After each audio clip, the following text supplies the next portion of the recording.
Mga kapuso, may panibagong nga low pressure area sa sulod sa Philippine Area of Responsibility. Sa pinakaulihing nga datos ng pag-asa, nasiplatan ng LPA 335 kilometers east-northeast ang hinatuan Surigao del Sur.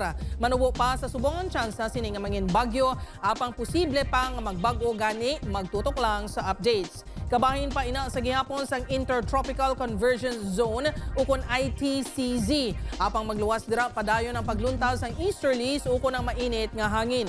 Apang bisan mapaang may tsansa sa gihapon nga mag-ulan sa madamo nga lugar sa pungsod.